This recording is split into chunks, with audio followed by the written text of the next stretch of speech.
ప్రభువైన యేసుక్రీస్తు వారి శ్రేష్టమైన నామంలో కూడి ఉన్న మీ అందరికీ నా వందనాలు తెలియజేసుకుంటూ ఉన్నాను.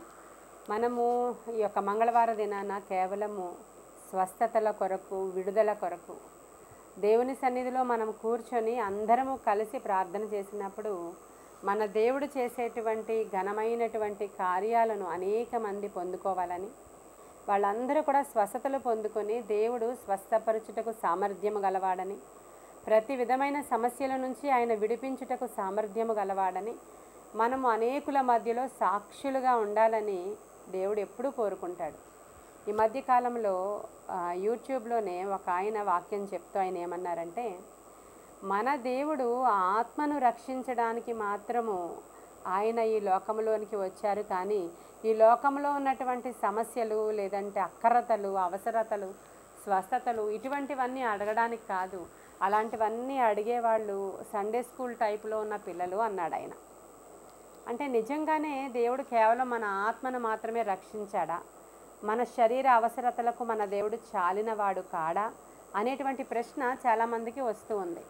అంటే మనం కేవలం ఆత్మరక్షణ కోసం మాత్రమే ప్రార్థన చేసుకోవాలి, దాన్ని కాపాడుకోవడానికి పరిశుద్ధంగా ఉండాలి, మనము వాక్యం చదువుకోవాలి, వాక్యం మీద ఆధారపడాలి తప్ప ఆ స్వస్థతల కోసం అడగక్కర్లేదు, లేదంటే విడుదల కోసం మన అవసరతల కోసం అడగాల్సిన అవసరత లేదని కొంతమంది బోధ చేస్తూ ఉన్నారు. ఇలా విన్నప్పుడు మనకి ఏమనిపిస్తుంది అంటే, నిజమే, ఈ స్వస్థత పొందుకోవడం బహుశా దేవుని చిత్తం కాదేమో, ఈ రోగం నుంచి బయటికి రావడం బహుశా దేవుని చిత్తం కాదేమో, లేదంటే మాకు ఈ సమస్యలు ఈ విధంగానే ఒక ముళ్ళుగా ఉంచబడ్డాయేమో, అవి మా దేవుడు తీయడేమో, ఇంకా మేము ఎప్పుడో చేసినటువంటి తప్పిదాలు పాపాల వల్ల ఇవి మాతో ఉండిపోతాయేమో అని అనేక మంది దానితోనే బ్రతుకుతూ ఉన్నారు.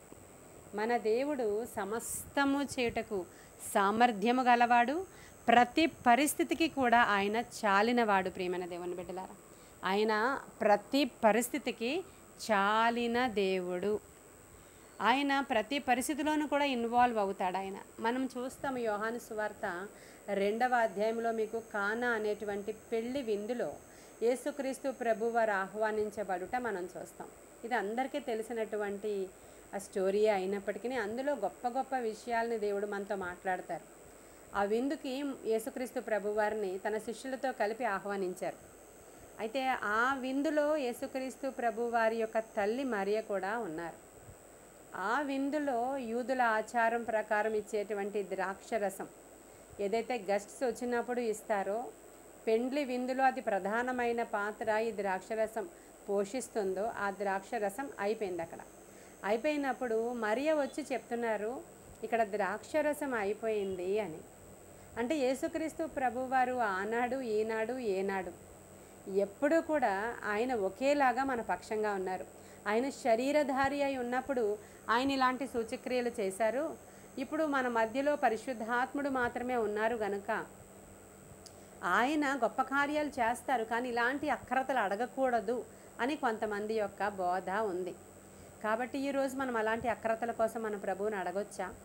మన ఇంట్లో ఏదో ఒకటి కొదువ ఉంది, ఆ కొదువ గురించి మన ప్రభువుని అడగొచ్చా లేదా అంటే ఖచ్చితంగా అడగవచ్చు. ఎందుకంటే మరియ వచ్చి చెప్తున్నారు, ఇక్కడ ఒక కొదువ ఉంది, అది ఏమిటంటే ఈ వివాహ విందులో ఆ గెస్ట్స్కి ఇచ్చేటువంటి ఆ ద్రాక్షరసము అయిపోయింది, ఇప్పుడు ఇది కొదువ ఉంది ఇక్కడ ఇంట్లో. అప్పుడు ఆమె చెప్పగానే ప్రభు ఏమన్నారంటే, అమ్మా నాతో నీకేమి పని, ఇంకా నా సమయం రాలేదు అనేటువంటి మాటలు మాట్లాడతారు. ఆ మాటల్లో కూడా దేవుడు చాలా ఒక గొప్ప అర్థాన్ని మనతో మాట్లాడుతూ, ఈ రోజుకు కూడా మనం ఊహించుకుందాం, మన గృహంలో ఒక కొదువ ఉంది.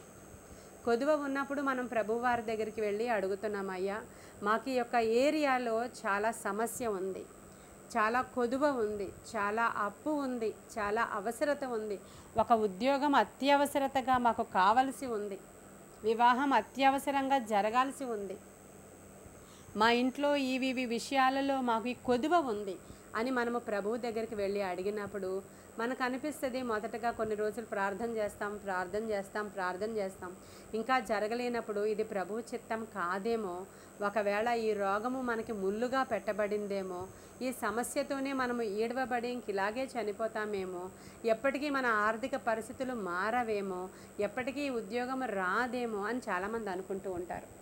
కానీ ఆయన ఏమంటాడంటే, ఆయన ఏదైనా చేటుకు సామర్థ్యము గలవాడు మన యేసయ్య. ఈ మధ్యకాలంలో ఆ పాట ఎక్కువగా పాడుతున్నారు కదా, ఆయన ఏమైనా చేయగలరు, కథ మొత్తం మార్చగలరు అని. నిజమే. అంటే ఒక పాట ఒక విశ్వాసాన్ని పుట్టించడంలో ఎప్పటి నుంచో కీలక పాత్ర వహిస్తూ ఉంటుంది పాటలు. అది అంటే ఒక పాట ద్వారా ఒక విశ్వాసం రగులుకుంటూ ఉంటుంది. స్వస్థత కూడా ఒక పాట ద్వారా రగులుకుంటూ ఉంటుంది. మన సంఘంలో వీర్కుమార్ బ్రదర్ అని ఆయనకి కోవిడ్ అటాక్ అయింది. అటాక్ అయినప్పుడు వాళ్ళ ఇంట్లో ప్రార్థన చేస్తూ ఉన్నప్పుడు, ఇక్కడ నుంచి మనం ప్రార్థన చేస్తున్నాం, ఇంకా రాత్రి చాలా క్రిటికల్ సిట్యుయేషన్ ఉంది, ఆక్సిజన్ తీసుకోవడానికి కూడా లేకుండా సిలిండర్ మీద ఉన్నాడు ఆయన, పక్కనున్న పేషెంట్స్ అందరూ చనిపోతున్నారు. ఇలాంటి సందర్భంలో ఆయన భార్య ఒకే ఒక పాట పాడుతున్నారంట ఆ రాత్రి, ఘనమైనవి నీ కార్యములు మా ఎడల అనేటువంటి పాట.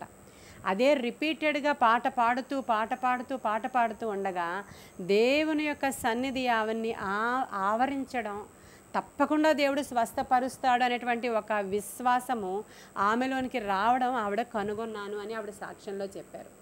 ఆ రాత్రి ఆవిడ ఆ పాట పాడి స్తుతించి తన భర్తను తప్పకుండా దేవుడు స్వస్థపరుస్తాడు, నీ కార్యము చాలా ఘనమైనది అనే పాటను రిపీటెడ్గా పాడిందంట ఆమె.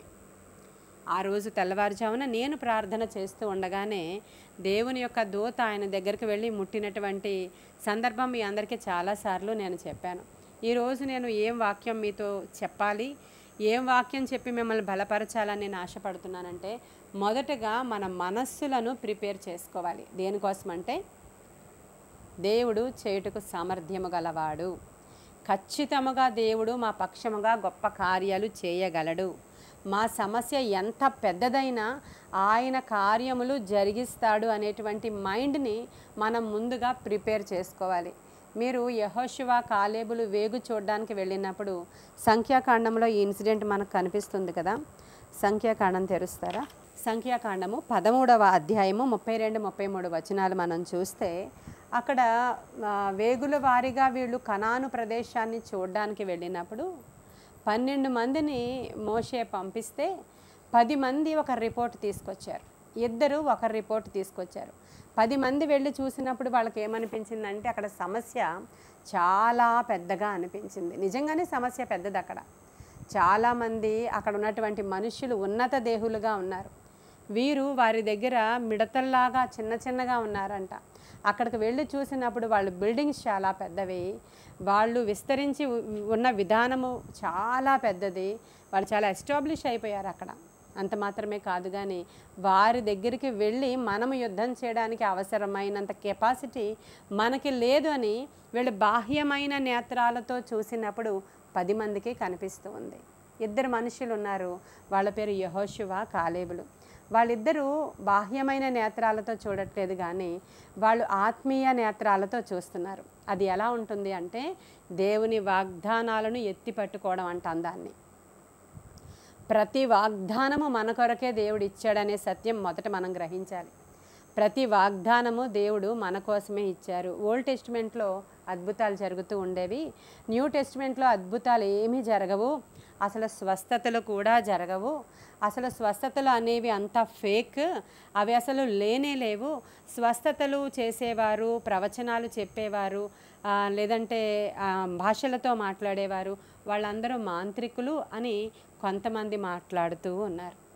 ప్రియమైన దేవుని బిడ్డలారా, ఈరోజు ఒకటి జ్ఞాపకం చేసుకోండి, మనము మన దేవుడు ఎట్టివాడో ఫస్ట్ తెలుసుకోవాలి.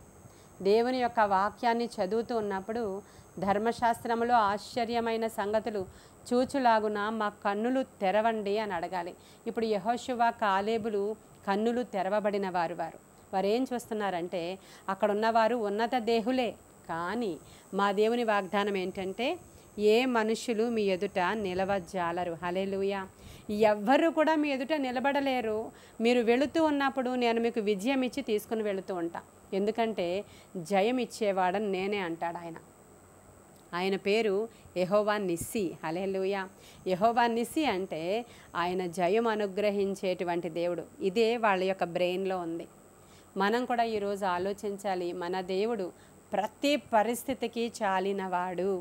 సమస్య ఎంత పెద్దదైనా ఆత్మీయ నేత్రాలతో చూడడం అనేది మనం నేర్చుకోవాలి. మన చుట్టూ ఉన్నటువంటి మనుషులు మనల్ని డిస్కరేజ్ చేస్తూ ఉంటారు, మనల్ని మభ్యపెడుతూ ఉంటారు, మనల్ని మన సమస్యను చూపించి అధైర్యపరచడానికి శోధకుడు మన చుట్టూ ఉన్నవారిని వాడుకుంటూ ఉంటాడు అనేక సందర్భాల్లో. వాళ్ళు చెడ్డవాళ్ళు కారు, వాళ్ళు మంచి వాళ్ళే, శోధకుడు వాడుకుంటూ ఉంటారు. ఇక్కడ ఆ యెహోషువ కాలేబు అనేవారు తన ఆత్మనేత్రాలతో వాగ్దానాన్ని ఎత్తిపట్టుకుంటూ మన దేవుడు వారిని మనకి ఆహారంగా చేస్తాడు అని రిపోర్ట్ చెప్పారు. ముందు వచ్చిన 10 మంది కూడా అమ్మో మాకు చాలా భయం వేస్తుంది, సమస్య చాలా గడ్డుదండి, ఇది చూస్తుంటే ఇంక స్వస్థత అవ్వదేమో అని మాకు భయం వేస్తుందండి, విడుదల అవ్వదేమో అని మాకు భయం వేస్తుందండి, మాకు అప్పు తీరదేమో అని భయం వేస్తుందండి, ఈ పెళ్ళి జరగదేమో అని భయం వేస్తుందండి, వైద్యులు చెప్పినటువంటి విషయాన్ని బట్టి చూస్తే ఇంకా మాకు బిడ్డలు పుట్టరు కలుగరు అని మాకు భయం వేస్తుందని ఈ మాటలన్నీ కూడా అనేక మంది మాట్లాడుతూ ఉంటారు. నీవు నమ్మి విశ్వసించిన ఎడల నా మహిమను చూస్తావు అన్నారు దేవుడు. ఈరోజు మన హృదయాలని మన యొక్క తలంపుల్ని ఒక్కసారి దేవుని యొక్క వాగ్దానాల వైపు త్రిప్పడమే నా పని ఈరోజు మీతో. కానా వివాహ విందులో యేసుక్రీస్తు ప్రభువారు ఏం చెప్తున్నారంటే నా సమయం ఇంకను రాలేదు అన్నారు ఆయన. అంటే ప్రతిదానికి సమయం ఉంది అనేది ఒకటి గ్రహించాలి మనం. అంటే ఏ సమయం అండి, ఏ ఇయర్లో చేస్తారు, ఏ డేట్లో చేస్తారు? అదే మేమైతే జాతకం చెప్పించుకోవడానికి వెళితే పంతులు గారి దగ్గరికి వెళితే ఇంకొకటి చేయి చూపించి చెప్పేవారి దగ్గరికి వెళితే డేట్తో సహా చెప్పేస్తారు అని చెప్తున్నారు కొంతమంది. మన దేవుడు కూడా డేట్స్తో సహా చెప్తాడు ఆయన. కానీ మనము ఆ స్వస్థతను రిసీవ్ చేసుకోవడానికి క్యాపబుల్గా మనల్ని మారుస్తాడు ఫస్ట్ ఆయన. మన విశ్వాసపు లెవెల్స్ని ఆయన ముందు బలపరచడానికి ట్రై చేస్తాడు ఆయన. మనల్ని ముందు ఆయన సారూప్యంలోనికి మార్చడానికి ప్రయత్నిస్తాడు. దీని గురించే ప్రభు మాట్లాడుతూ ఏమంటారంటే ఎడతెగక ప్రార్థన చేయండి, విసుగక ప్రార్థన చేయండి, తప్పకుండా మీకు కార్యం జరుగుతుంది అనేది నూతన నిబంధనలో ప్రభు చెప్పిన మాట. ఇంకొక విషయాన్ని మనం గ్రహిద్దాం. అసలు స్వస్థతలు ఉన్నాయా? వాక్యం వింటున్న మీ అందరికీ కూడా స్వస్థతలు ఉన్నాయి అని మీకు అందరికీ తెలుసు. చాలామందికి తెలియదు, ఎందుకంటే స్వస్థతలు లేవు, ఆగిపోయాయి. అది ఆది అపోస్తలుల కాలంలోనే వారు శిష్యులు చేశారు తప్ప ఇప్పుడు స్వస్థతలు లేవని చాలా గట్టిగా బల్లగుద్ది చెప్తున్నారు ఒక రకమైనటువంటి బోధకులు. అయితే మనం మార్కు సువార్త దగ్గరికి వెళదాం ఒకసారి రండి. శిష్యులకు దేవుడు ఆజ్ఞ ఏమిచ్చారో చూద్దాం మనం. మార్కు సువార్తలో 16వ అధ్యాయము 15 నుంచి 18 వరకు ఉన్న వచనాల్లో ఇలా ఉంది. మరియు మీరు సర్వలోకమునకు వెళ్ళి సర్వ సృష్టికి సువార్తను ప్రకటించుడి. నమ్మి బాప్తిస్మము పొందినవాడు రక్షింపబడును, నమ్మని వానికి శిక్ష విధింపబడును. నమ్మిన వారి వలన ఈ సూచక క్రియలు కనబడును. ఏమనగా నా నామమున దయ్యములను వెళ్ళగొట్టుదురు, క్రొత్త భాషలు మాట్లాడుదురు, పాములను ఎత్తి పట్టుకుందురు, మరణకరమైనది ఏది త్రాగినా అది వారికి హాని చేయదు, రోగుల మీద చేతులుంచినప్పుడు వారు స్వస్థత నొందుదురని వారితో చెప్పాను. ప్రభువు ఏం చెప్పారంటే మీరు సర్వలోకానికి వెళ్ళి సర్వ సృష్టికి కూడా మీరు సువార్త ప్రకటించండి. మీరు సువార్త ప్రకటిస్తూ ఉన్నప్పుడు ఎవరైతే నమ్ముతారో ఆ నమ్మి బాప్తిస్మం తీసుకున్నవాడు రక్షించబడతాడు, నమ్మని వానికి శిక్ష విధించబడుతుంది. మీరు అక్కడికి వెళ్ళినప్పుడు ఏం చేస్తారంటే దయ్యాలను వెళ్ళగొట్టండి, స్వస్థతలు చేయండి, మీరు పాములను కూడా ఎత్తి పట్టుకుంటారు, మీరు మరణకరమైనది ఏది త్రాగినా అది మీకు ఏ హాని కూడా చేయదు అనేటువంటి మాటలు చెప్పారు. మీరు ఎవరి మీద అయితే చేతులుంచి ప్రార్థన చేస్తారో వారు స్వస్థతలు పొందుకుంటారు అని చెప్పారు. సరే, అయితే ఇవి కేవలం శిష్యులకు మాత్రమే చెప్పారు అంటున్నారు వాళ్ళు. శిష్యులకు మాత్రమే చెప్పారు. ఈ రోజుల్లో మరి పామును తీసుకొస్తాము, ఎత్తి పట్టుకుంటారా? ఒక కాలు చేయలేని వాడిని తీసుకొస్తాము, ఆ కాలు చేతులు రప్పిస్తారా అని అడుగుతూ ఉన్నారు. అంటే మరణకరమైనది ఏది త్రాగినా అది మీకు హాని చేయదు, మీరు పాములను ఎత్తి పట్టుకుంటారని ఉంది కదా అని అంటే వాళ్ళు వాదన చేస్తూ ఉన్నారు. చాలా సందర్భాలలో మిషనరీస్ పరిచర్య చేయడానికి ఇంటీరియర్ ప్లేసెస్లోనికి, అసలు నరమాంస భక్షకులు ఉన్న ఏరియాల్లోనికి వెళ్ళినప్పుడు ఒక మిషనరీని చంపుదామని చెప్పి ఈ యొక్క పాము విషాన్ని ఆహారంలో కలిపి ఆయనకు ఆహారంగా తీసుకుని వెళ్ళి ఇచ్చినప్పుడు ఆయన ఆ పాత్రను తీసుకొని ప్రార్థన చేసి ఆ అన్నం కలుపుకొని తినేశారు ఆ మిషనరీ. తినిన తర్వాత కొంచెం సేపటికి ఆయన ఏదో మైల్డ్గా అవ్వడం చూశారు వాళ్ళు. ఆ తర్వాత మామూలుగా లేచి ఆయన వెళ్ళిపోయారు. ఉదయానికి ఖచ్చితంగా చనిపోయి ఉంటాడు ఆ సేవకుడు అనుకున్నారు అక్కడ ఉన్న వాళ్ళు. కానీ ఉదయానికి మరలా మామూలుగానే సువార్త చెప్పడానికి ఆయన ఊరిలోనికి వచ్చినప్పుడు అనేక మంది ఆ యొక్క సాక్ష్యాన్ని బట్టి రక్షించబడ్డారు. అలా అని అందరికీ విషం కల్పించేస్తే అది విరిగిపోతుందా అంటే, కొన్ని సందర్భాలలో అనేక మందిని రక్షించుకోవడానికి దేవుడు కొన్ని సూచక క్రియలు చేస్తాడు ఆయన. పౌలు గారు కూడా ఆయన చేతులకు ఆ పాము చుట్టుకొని ఉన్నప్పుడు అక్కడ ఉన్న వాళ్ళు అనుకున్నారు, ఇతను ఖైదీ, చాలా పెద్ద తప్పులు చేశాడు కాబట్టి దేవుడు భలే పనిష్మెంట్ ఇచ్చాడు అనుకున్నారు. కొంచెం సేపటికి ఆ పాము కరిచిన పౌలు గారికి ఏమీ అవ్వలేనప్పుడు, అమ్మో ఈయన నిజంగా చాలా దేవదూత లాంటి వాడే అనుకున్నారు వాళ్ళు.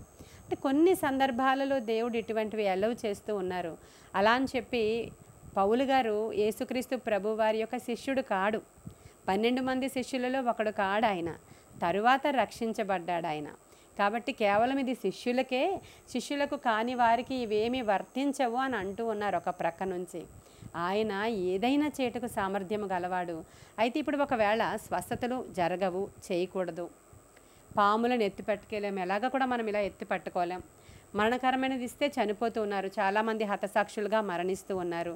కాబట్టి ఏం చేద్దాం మరి, ఈ యొక్క వాక్యాలు మన కోసం కాదా అనుకుంటే, మొదటి వచనములోనే మీరు వెళ్ళి సర్వసృష్టికి సువార్త ప్రకటించండి అన్నారు కదా, మరి అది కూడా ఆపేయాలి మనం.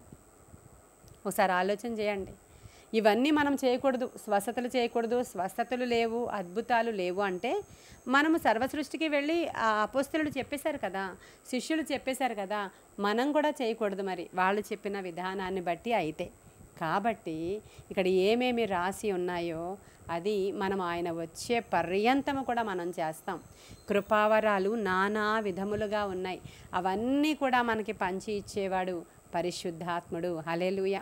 ఆయన మనతోనే ఉన్నాడు, ఇప్పుడు మనలోనే ఉన్నాడు. ఇప్పుడు మన యొక్క మీదికి దిగి వచ్చినప్పుడు అద్భుతాలు జరుగుతాయి ప్రియమైన దేవుని బిడ్డలారా. కాబట్టి ఈరోజు మీరు వింటున్న మీకు విశ్వాసము పుట్టించడానికి ఈ యొక్క వచనాలని ఎత్తి పట్టుకుని నేను మీకు చెప్తున్నాను. విశ్వాసం లేకుండా మనము స్వస్థతలో పొందుకోలేరు మీరు. ఇప్పుడు రిపీటెడ్గా చాలా మాకు తగ్గిపోయింది. ఇప్పుడు కోటేశ్వరరావు గారు వాళ్ళు ఉన్నారు.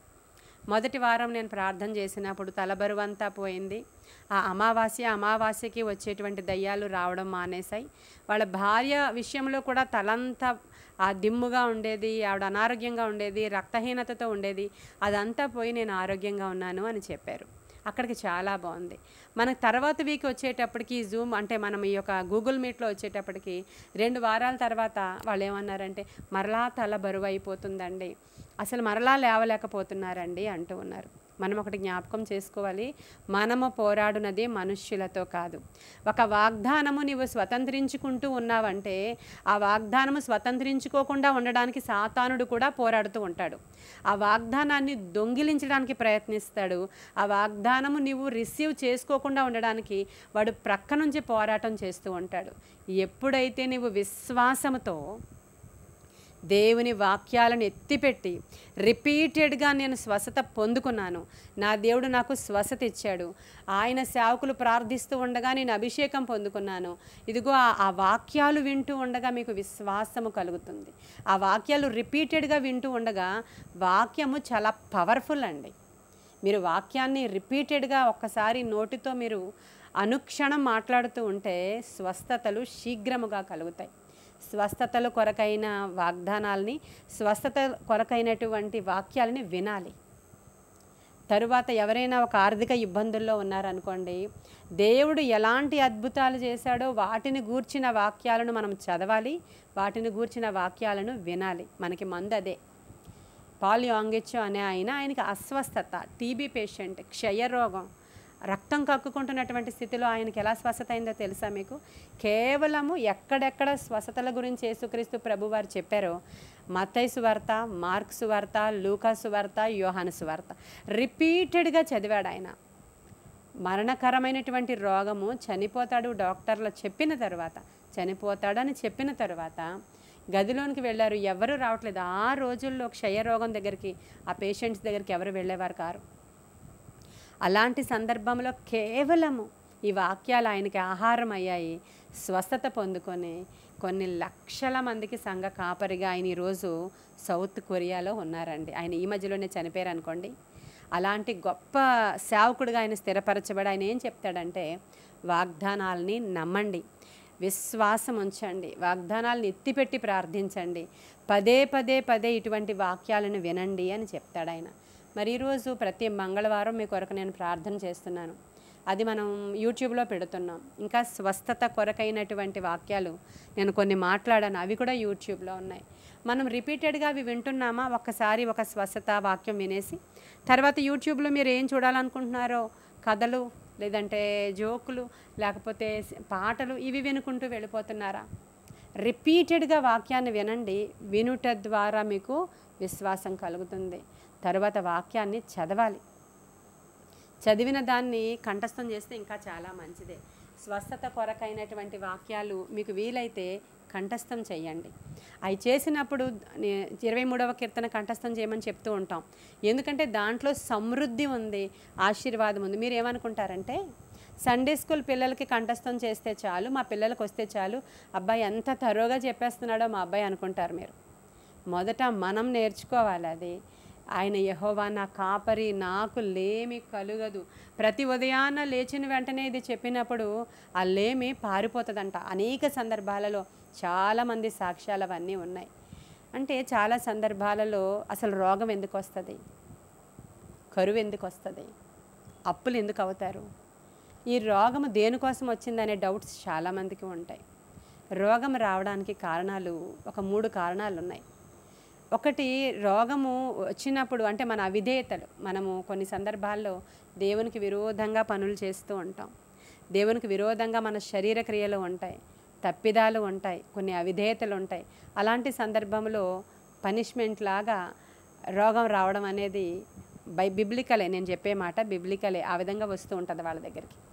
వచ్చినప్పుడు వాళ్ళు కనుగొంటారు, అయ్యో నేను ఇది ఇలా ప్రవర్తించాను, అందుకే ఉజ్జియా వెళ్ళి దేవునికి అవిధేయత చేశాడు కదా, అవిధేయమైన పని చేశాడు, దేవునికి విరోధమైన పని చేస్తే కుష్ఠరోగం వచ్చింది. గెహజీ వెళ్ళి దేవునికి విరోధమైన పని చేశాడు, కుష్ఠరోగం వచ్చింది. అదే చెప్తున్నా, దేవునికి ఏదైనా అవిధేయంగా మనం ప్రవర్తిస్తే కొంతమందికి కొన్ని అనారోగ్యాలు అలౌ చేయబడతాయి. మనం తెలుసుకొని క్షమించమని అడిగి పశ్చాత్తాపపడి ప్రభు సన్నిధిలోనికి వెళ్ళినప్పుడు ఆయన స్వస్థత ఇస్తారు. అడగాలి ప్రభువుని. మనం ఏం చేస్తామంటే ఫస్ట్ ప్రిఫరెన్స్ డాక్టర్కి, ఫస్ట్ ప్రిఫరెన్స్ ట్యాబ్లెట్స్కి, ఫస్ట్ ప్రిఫరెన్స్ మనము డాక్టర్లకి ఫోన్ చేసి లేదంటే మన దగ్గర ఉన్నటువంటి మెడికోస్ ఎవరికైనా ఫోన్ చేసి ఇలా ఇలా ఇలా ఉందని అడుగుతాం. అదే మొదటి ప్రిఫరెన్స్ దేవుడికి ఇచ్చి చూడండి, నాకు ఇలా ఉందయ్యా, ఎందుకు ఇలా ఉందో నాకు అంటే ఆయన వాక్యం ద్వారా మాట్లాడతారు, సేవకుల ద్వారా మాట్లాడతారు.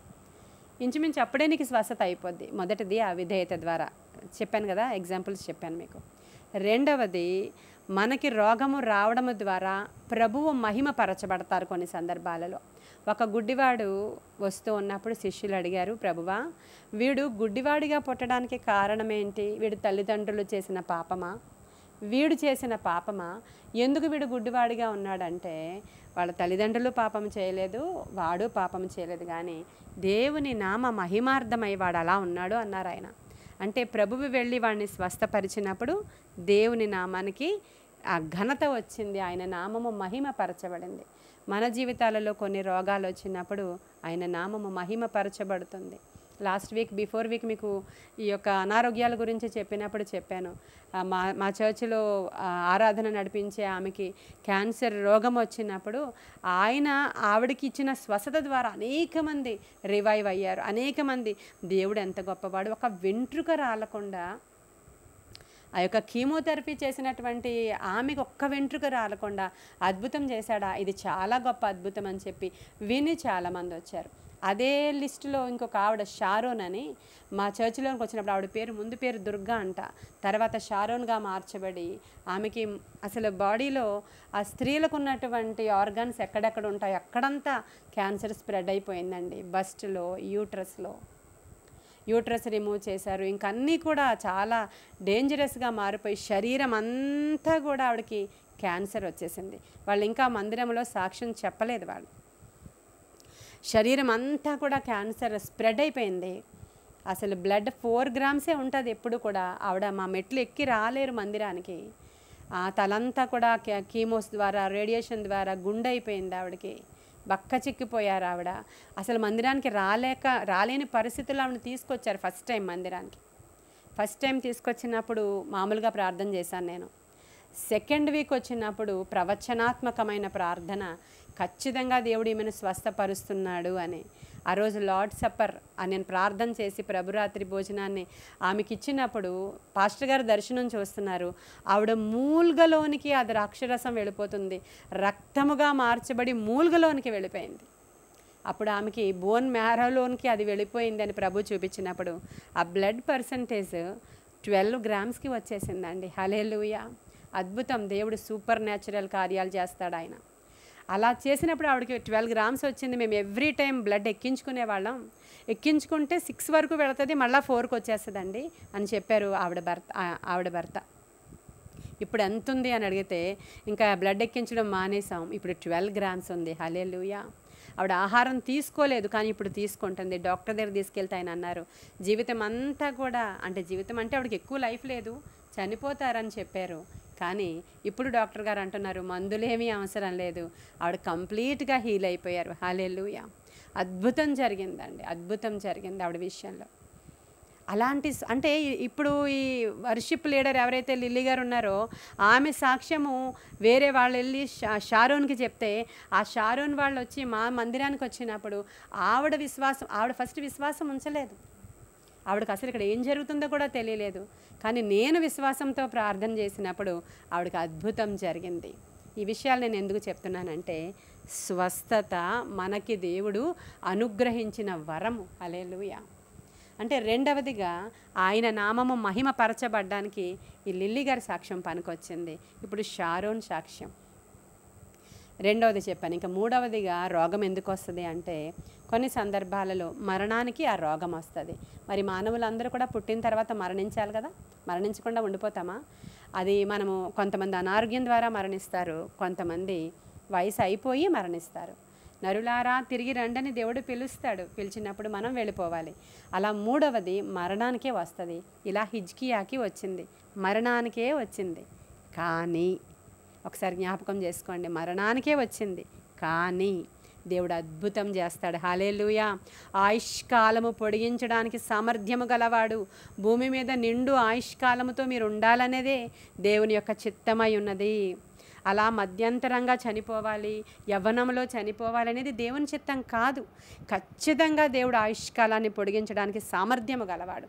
ఆయన ఏదైనా చేయగలడు. ఈరోజు మీరు నమ్మితే దేవుడిచ్చే స్వస్థతని ఆనందంగా రిసీవ్ చేసుకుంటారు మీరు. ఆయన చాలా గొప్ప కార్యాలు చేస్తాడండి. కానా వివాహ విందులో కూడా ప్రభు చేశాడు.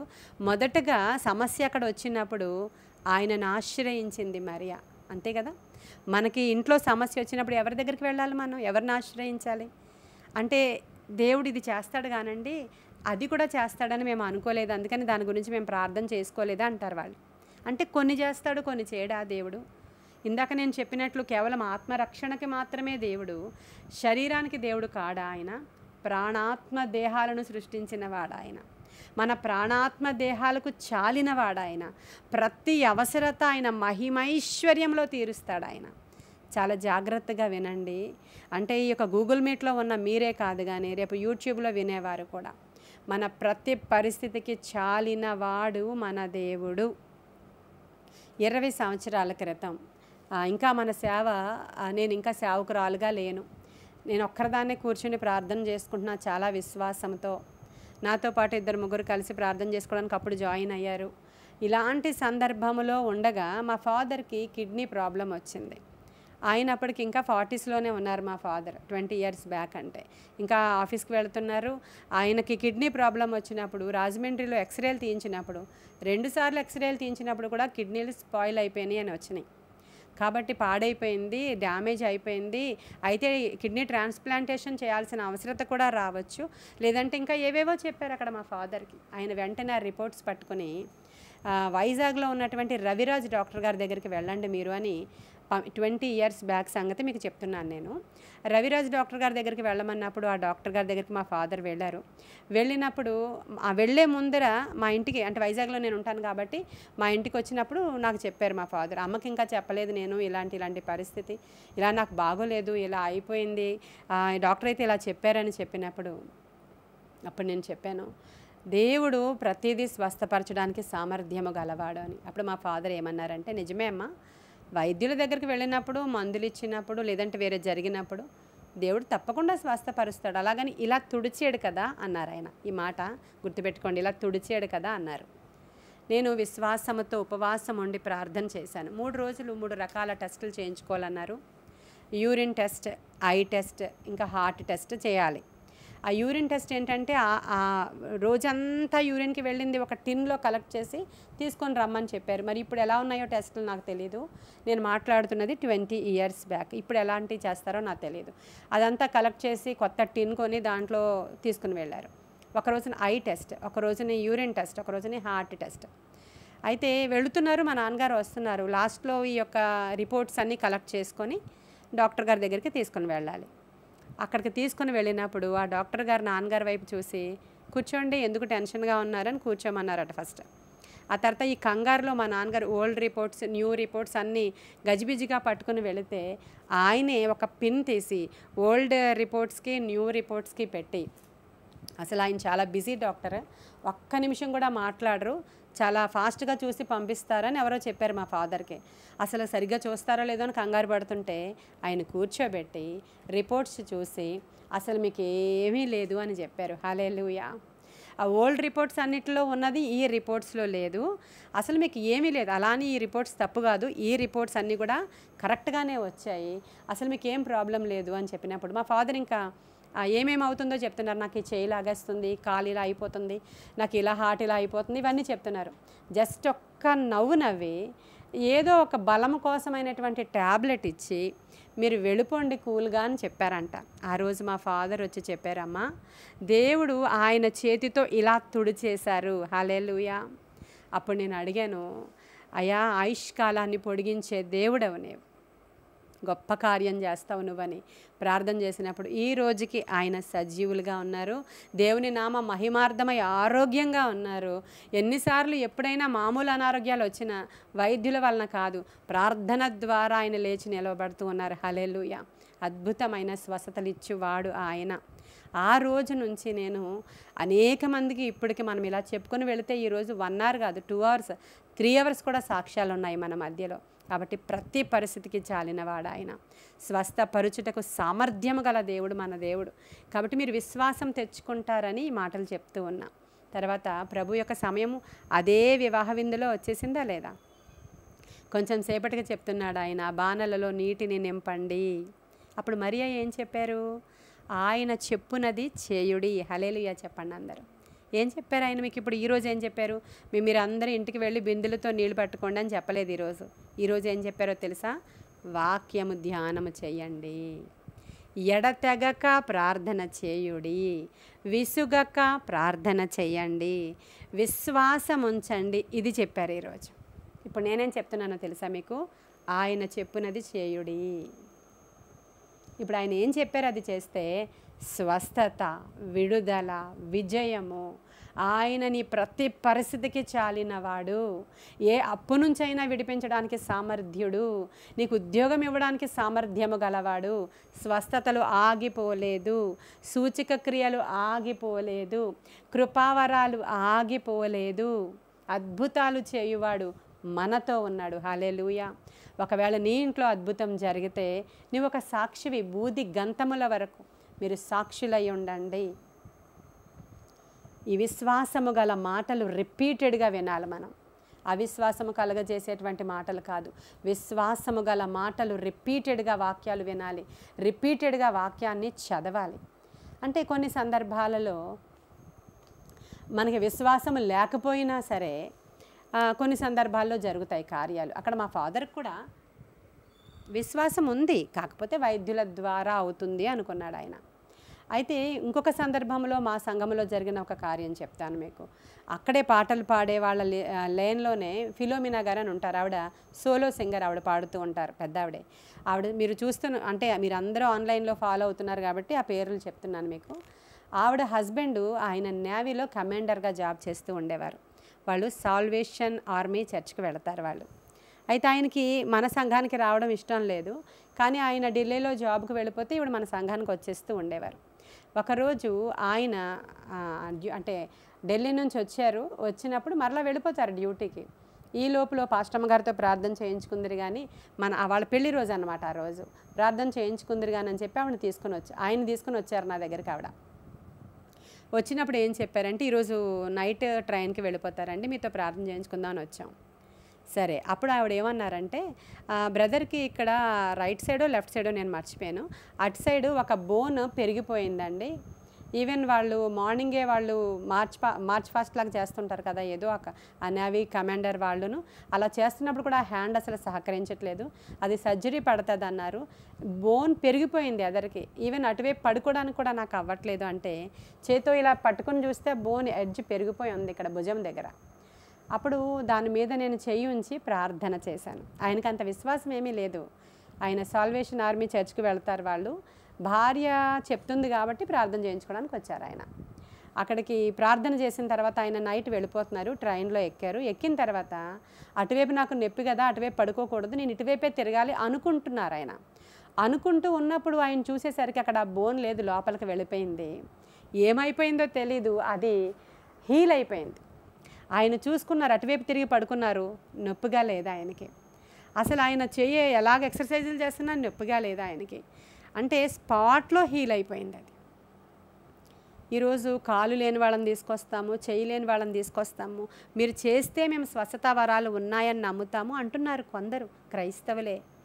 అంటే దేవుని చిత్తమైతే అది కార్యము జరుగుతుంది అనడానికి ఆయనకి విశ్వాసం లేకపోయినా ఇక్కడ కార్యం జరిగింది. అభిషేకంతో కార్యం జరుగుతుంది, దేవుని శక్తితో కార్యం జరుగుతుంది, నీవు విశ్వసిస్తే కార్యం జరుగుతుంది. కానీ ఆయన శోధిస్తే మాత్రం కార్యం చేయడు ఆయన. యేసుక్రీస్తు ప్రభు వారి దగ్గరికి వచ్చి నువ్వు సూచక్రియలు చేయమని అడిగితే, మీ తరము వారికి నేను ఏ సూచక క్రియ చేయను, మీ దగ్గర నేను ఏ అద్భుతాలు చేయను, అవతలకు పోండి అన్నాడు ఆయన. అలా మనము ప్రభువుని శోధించినట్లు కాదు, కానీ ప్రభువు యొక్క కనికరము గురించి వేడుకుంటే దేవుడు ఏదైనా చేయటకు సామర్థ్యము గలవాడు. ఒకచోట పక్షవాత రోగిని తీసుకొచ్చినప్పుడు, చాంద్ర రోగి, పక్షవాత రోగి కాదు, వాడు తరచూ నీళ్ళల్లో పడిపోతాడు, అగ్నిలో పడిపోతాడు. వాడిని తీసుకొచ్చినప్పుడు ఆ తండ్రి అడుగుతున్నాడు, అయ్యా నా కొడుకుని స్వస్థపరుస్తావా నువ్వు అని అడిగినప్పుడు, నాకేం ప్రాబ్లం లేదు, నేను స్వస్థపరుస్తా, నీకే ప్రాబ్లం ఉంది, ఏంటంటే విశ్వాసం లేదు అంటాడు ఆయన ప్రభు. నాకు నిజంగానే విశ్వాసం లేదయ్యా అంటే అతను అంటాడు, తండ్రి నాకు విశ్వాసము కలుగులాగున ప్రార్థించండి అన్నాడు. కాబట్టి ఈరోజు స్వస్థతలు పొందుకోవాలి అనుకునే వారి కొరకు, మీకు విశ్వాసం కొరకు కూడా నేను ప్రార్థన చేస్తాను. లాస్ట్లో రిపీటెడ్గా స్వస్థత అయ్యి మరలా పాడవుతుంది అంటే, ఆ దొంగిలివాడు వచ్చి మీ దగ్గర ఆ సాక్ష్యాన్ని మీకు రాకూడదని, స్వస్థత జరగకూడదని మీకు దొంగిలిస్తూ ఉంటే వాడిని ఎదిరించండి. అపవాదిని ఎదిరించుడి, అప్పుడు వాడు మీ వద్ద నుంచి పారిపోతాడు. ఎదిరించడం అంటే ఎలా సిస్టర్ గారు అంటే, వాక్యము ద్వారానే. యేసుక్రీస్తు ప్రభు వారి దగ్గరికి అపవాది వచ్చినప్పుడు ఎలా ఎదిరించారు ఆయన? మనుష్యుడు రొట్టె వలన కాదు కానీ దేవుని నోట నుండి వచ్చే మాట వల్ల అని చెప్పారా? అది ఎక్కడిది? వాక్యంలోదే కదా. మన దేవుణ్ణి శోధించకూడదని చెప్పారు, అది ఎక్కడిది? వాక్యంలోదే కదా. కాబట్టి ఈరోజు మీరు దాన్ని ఎలా ఎదిరిస్తారంటే వాక్యము ద్వారా. రిపీటెడ్గా ఇలా పాజిటివ్గా స్వస్థతల కొరకు చెప్పేటువంటి వాగ్దానాలను, వాక్యాలను రిపీటెడ్గా వినండి. వింటూ ఉంటే వాడు అక్కడ ఉండలేడు, వాడికి చెవులు కంపరం వస్తుంది. వాడికి యేసు రక్తాన్ని ఉచ్చరించండి, రిపీటెడ్గా చెప్పండి. ప్రభువు నాకు స్వస్థత ఇచ్చాడు, అది స్థిరమైనది, నేను రిసీవ్ చేసుకున్నాను, నాకు ఏ డౌట్ లేదని చెప్పాలి. దేవుడు నా యొక్క అక్రత తీర్చాడు. ఈరోజు ఆ కానా పెండ్లి విందులో ఆయన సమయం వచ్చింది, ఆ నీటిని ఆయన ద్రాక్షరసంగా మార్చాడు. ఒక అద్భుతమైన కార్యం అక్కడ జరిగింది. కాబట్టి సమయము అంటే అది ఎప్పుడో డేటు టైము చెప్పండి సిస్టర్ గారు కాదండి, అది నీవు రిసీవ్ చేసుకునే సమయము. ఆ రిసీవ్ చేసుకోవడానికి ఏమేమి చేయాలో ఈరోజు చెప్పాను నేను. వాక్యం చదవండి, వాక్యం వినండి, విశ్వాసం ఉంచండి. ఒక్క మాట ద్వారా కూడా దేవుడు మాట్లాడతాడు. వాడు దొంగిలించడానికి వస్తాడు, అది మాత్రం నిజం. పోరాడండి. ఆ పోరాటం కూడా దేవుని వాక్యముతోనే. కాబట్టి ఇవి మనం నేర్చుకుంటే, మీరు ఇప్పుడు నాకు చెప్పే సాక్ష్యాల్లో స్వస్థత అయిపోయింది అని చాలామంది చెప్తున్నారు. కిడ్నీ పేషెంట్ ఒక ఆయన సాయి అని ప్రార్థన చేశాను లాస్ట్ వీక్. ఆయన స్వస్థత పొందుకున్నారని దేవుడు చెప్పారు. మళ్ళీ మధ్యలో ఆయన సిక్ అయ్యారని కృష్ణవేణి గారు చెప్పారు. ఒకసారి ఆయన వాక్యం వింటూ ఉంటే గనక, విశ్వాసం ఉంచాలి గనుక, మీరందరూ అన్యులు కాబట్టి విశ్వాసం ఉంచాలి కాబట్టి నేను ఈరోజు జరిగిన సాక్ష్యాలను, కొన్ని సజీవ సాక్ష్యాలను చెప్పాను. కాబట్టి వీళ్ళందరూ స్వస్థతలు పొందుకున్న వాళ్ళు, నేటికి సజీవంగా ఉన్నవాళ్ళు, అద్భుతమైన కార్యాలు పొందుకున్న వాళ్ళు మన దగ్గర ఉన్నారు. మన దగ్గరే కాదు, ప్రతి సంఘంలో కూడా ఉంటారు. కాబట్టి ఈరోజు ఈ వాక్యం వింటూ ఉండగానే మీరందరూ స్వస్థతలు పొందుకున్నారని నేను నమ్ముతున్నాను. ఈ విడుదల కార్యము దేవుడు మన పక్షంగా చేస్తాడు అనేటువంటి విశ్వాసాన్ని కూడా మీరు లోపల ఇంజెక్ట్ చేయబడిందని నేను నమ్ముతున్నాను. అవిశ్వాసులుగా ఉండొద్దన్నాడు ప్రభువు. అవిశ్వాసంతో ఉంటే దేవునికి ఇష్టలుగా మనము ఉండము. మీ స్వస్థత కొరకు మీరే విశ్వాసం ఉంచాలి, ఆ చాంద్ర రోగి తండ్రిలాగా. కాబట్టి ఆఖరణ నేను చేసే ప్రార్థనలో ఏకీభవించండి. ఈ మాటలు, ఈ సాక్ష్యాలు మిమ్మల్ని బలపరిచాయని నేను నమ్ముతున్నాను. ఈ కొన్ని మాటలు దేవుడు మన వినికిడిలో దీవించునుగాక. ఆమేన్. మహాపరిశుద్ధుడవైన తండ్రి, మహోన్నతుడవైన దేవ, సర్వాంతర్యామి దేవా, ఈ మాటలు వినుచున్న వారి వినికిడిలో ఫలింపచేయండి. వారిలో నూతనంగా విశ్వాసాన్ని పుట్టించండి. ఈ మాటలు మాట్లాడుచు ఉండగానే వారి జీవితంలో అద్భుతం జరుగునుగాక. నజరేయుడైన యేసు నామంలో మీరు పొందిన దెబ్బల చేత, గాయముల చేత సంపూర్ణ స్వస్థత, విడుదల యేసు నామంలో వారికి కలుగునుగాక నాయన.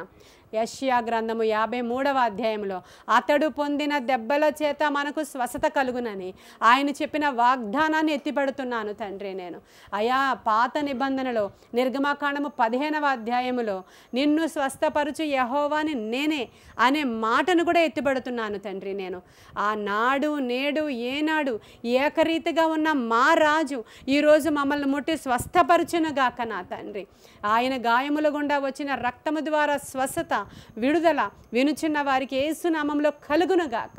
ఇప్పుడే స్వస్థతలు శీఘ్రముగా కలుగునుగాక. నీ గాయపడిన కరము వారి మీద చాపబడునుగాక. అద్భుతమైన విడుదల ఇవ్వమని ప్రభువ. ప్రతి విధమైనటువంటి అననుకూల పరిస్థితులు కూడా యేసు నామములో పారిపోవాలయ్యా. ఎక్కడ ఏ ఏరియాలో ఎవరికి ఏ లేమి ఉందో యేసు నామంలో ఆ లేమితో నేను మాట్లాడుతున్నాను. ఆ లేమిని సమృద్ధిగా మార్చునుగాక దేవుడు. ఆ లేమిని సమృద్ధిగా మార్చునుగాక. లేమి యేసు నామంలో పారిపోవునుగాక. అద్భుతాలు చేయవాడు మాతో ఉన్నాడు ప్రభా. ఆత్మకార్యాలతో తృప్తిపరిచి వినుచున్న వారందరినీ ముట్టి స్వస్థపరచమని. ఆర్థిక స్వస్థత, శరీర స్వస్థత, మానసిక స్వస్థత యేసు నామంలో వారికి కలుగునుగాక. ఈ మాటలు నాయన మా వినికిడిలో దీవించమని, ఈ ప్రార్థనకి జవాబు ఇచ్చినందుకు వందనాలు. యేసయ్య శ్రేష్ఠ నామంలో అడుగుచున్నాము తండ్రి. ఆమేన్. ఆమేన్.